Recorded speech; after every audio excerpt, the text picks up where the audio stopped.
Isa po sa sikreto ng mga nagtatagumpay sa buhay ay yung matutunan natin ang sikreto ng pagtitiis. The fruit of the Spirit is patience. Isang bagay po na dapat nating mamaster araw-araw sa pakikitungo sa tao, sa paghihintay sa ating pinapanalangin, sa ating mga transaksyon, sa anumang bagay na ating kinakaharap sa buhay.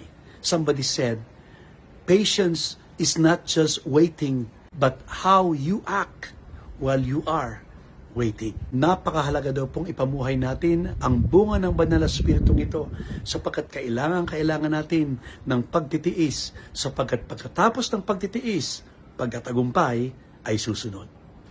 Heavenly Father, thank you so much because you are the God full of patience.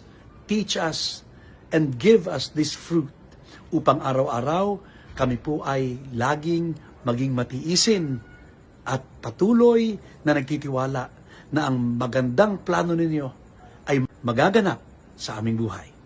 Samahan niyo po ang bawat isa, kalahok sa dalangin ng ito, managana sa pagtitiis.